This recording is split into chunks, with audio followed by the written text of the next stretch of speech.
man says a car crash left him permanently disabled, in constant pain, no longer able to enjoy life the way he once did. He files a lawsuit. He names the people he blames. He asks a jury to believe him. Then weeks later, he is standing inside a Utah state park, bracing both hands against the side of a 2,000-pound boulder that has balanced on a narrow stone pedestal for an estimated 170 million years. He leans in. He rocks it, he pushes, and when it finally breaks free and crashes to the desert floor below, he doesn't wince or reach for his back. He high-fives his friend. He cheers. And every second of it is caught on someone else's camera, a camera he knew was rolling. This is the true story of Glenn Taylor, a Boy Scout leader from Utah, and the video that would collide almost by accident with a lawsuit he never expected the world to notice.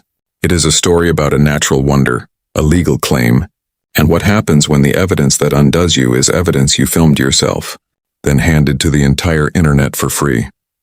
To understand how this happens, you have to go back 4 years earlier, to a rainy afternoon in September 2009 in American Fork, Utah. A 16-year-old named Cassie McDonald was driving her mother's Nissan SUV through American Fork. Traffic ahead had stopped. The road was wet, and by her own later account, she was traveling close to the posted speed limit of about 35 miles per hour when she saw the cars ahead come to a halt. She braked, but on the slick pavement, it wasn't enough. Her vehicle slid forward and struck a line of stopped cars, 4 vehicles in total, including one driven by a man named Glenn Taylor. According to Cassie and her father, Alan McDonald, no one involved in the crash reported an injury that day. No lawsuit followed. Not that year, not the next. Not for 4 years. This detail matters because it is the quiet beginning of a story that would later explode into international news for an entirely different reason.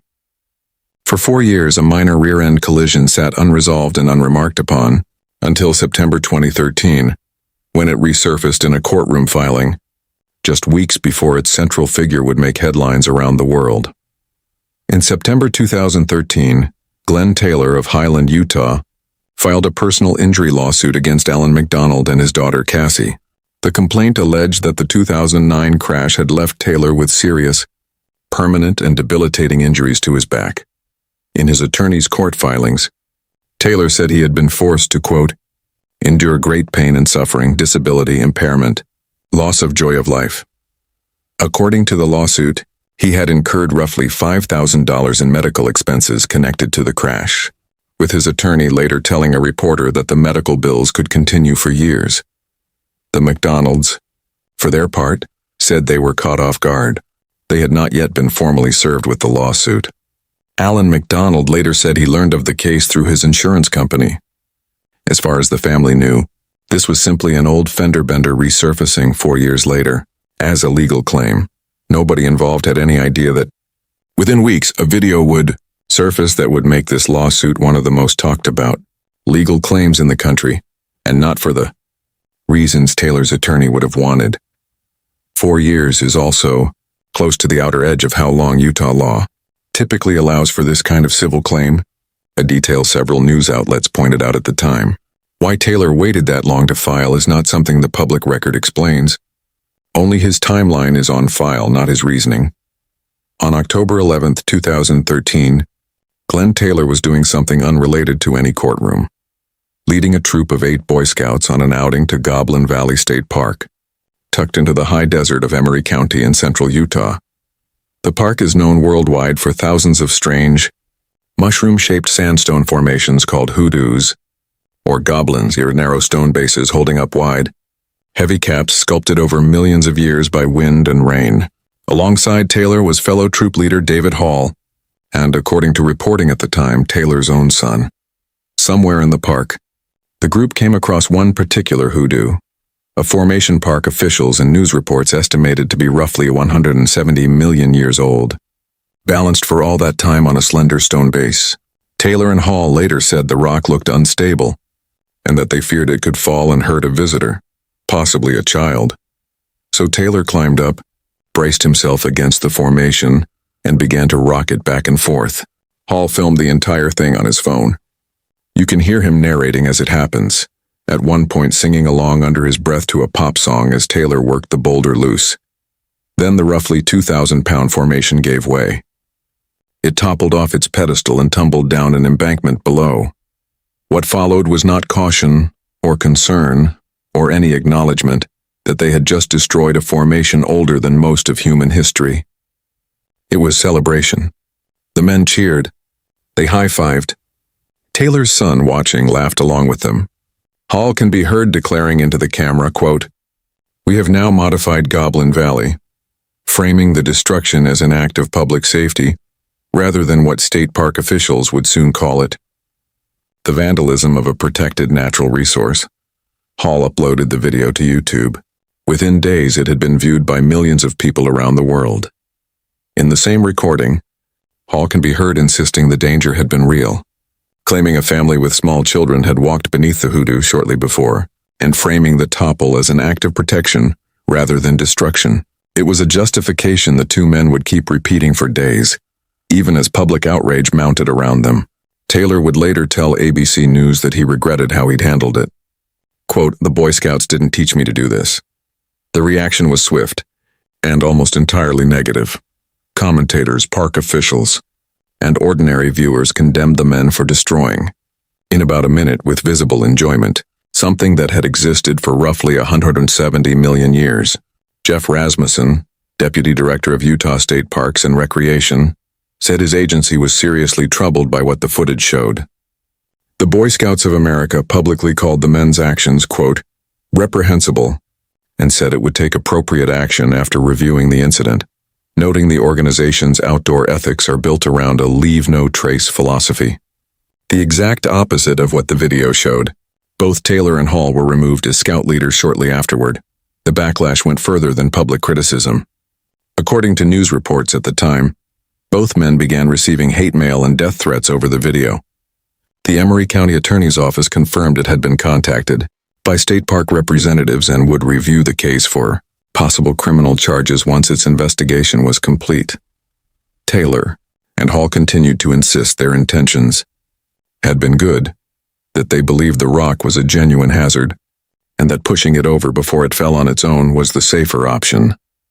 "We did something right the wrong way," Taylor told NBC News that same month, conceding that alerting a park ranger would have been the smarter move. Whatever the merits of their reasoning, state officials were unconvinced. The formation had stood through millions of years of wind, rain, and erosion. It did not fall on its own in October 2013.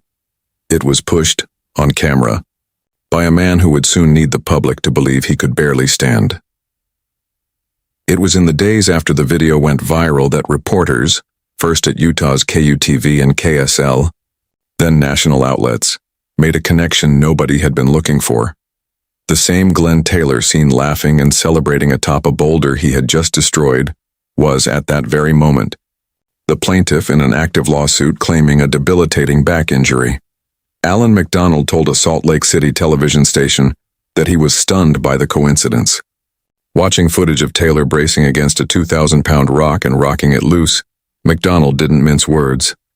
Quote, "That guy doesn't have a bad back," he said. For the McDonald family, the discovery came as a strange kind of vindication.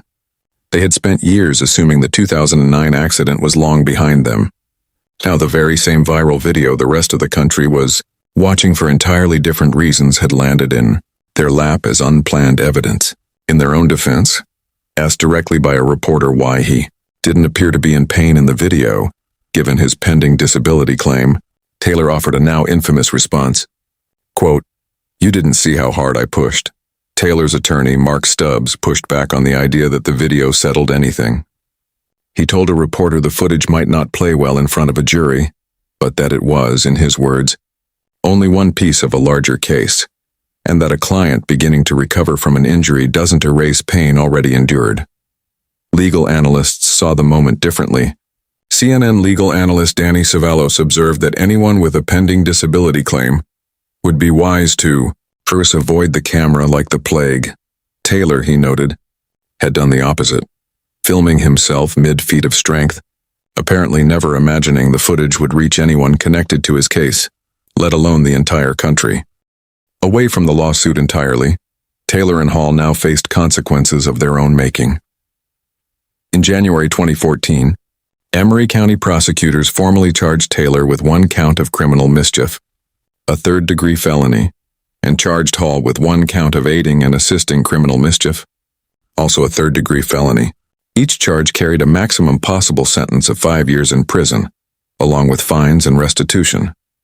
Under Utah law, criminal mischief becomes a felony once the value of the destruction crosses a set dollar threshold, and prosecutors initially treated the loss of a one-of-a-kind, 170-million-year-old formation as exactly that kind of case. On March 18, 2014, both men appeared in Utah's 7th District Court and pleaded guilty to reduced charges. Attempted criminal mischief, a Class A misdemeanor. Court records state the damage caused by toppling the formation was valued at more than $2,500 but less than $5,000. Prosecutors could have pursued the original felony charges and years in prison. Instead, the plea deal spared both men any time behind bars entirely. Both men were sentenced to 1 year of probation, with no jail time, and ordered to help pay for new warning signs to be installed throughout Goblin Valley State Park, instructing future visitors to leave the rock formations alone. Leaving the courthouse, Taylor offered a brief contrite statement to reporters. Quote, "We wish we hadn't done it." The case also helped spur Utah lawmakers to pursue tougher penalties for intentionally damaging state park resources going forward, a legislative footnote to a story that had already reshaped how both men would be remembered. So what happened to the lawsuit that started it all?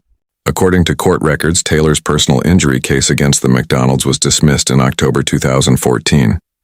Both sides filed a stipulation stating the matter had been, in the record's own words, settled or resolved.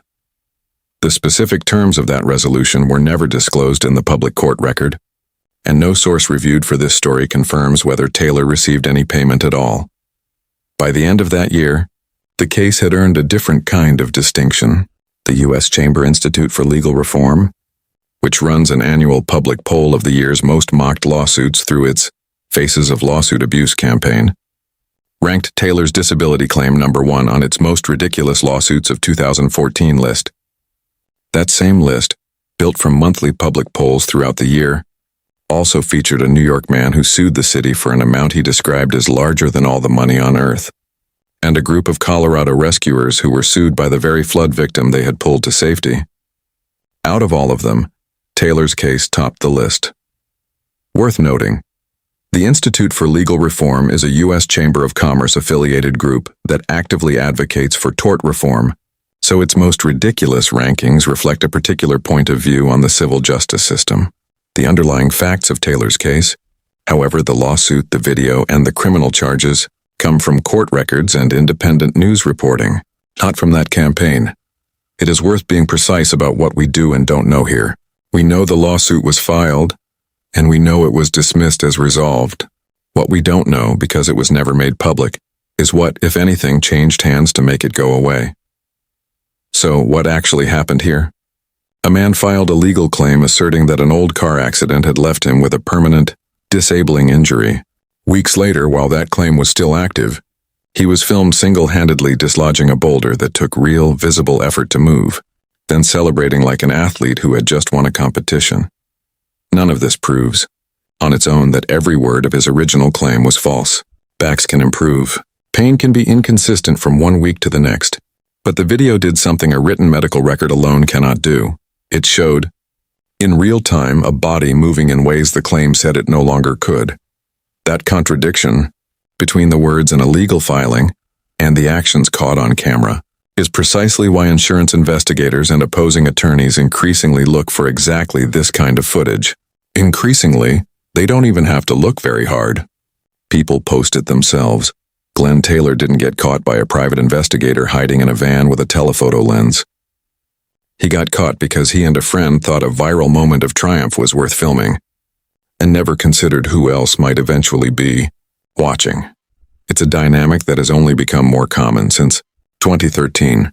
Investigators and opposing attorneys increasingly find their strongest evidence not through stakeouts, but through the claimant's own phone, uploaded for an audience of strangers to admire.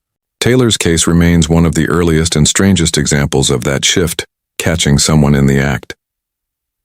The rock he pushed over had survived 170 million years of wind, rain, and time. His lawsuit didn't survive one viral video,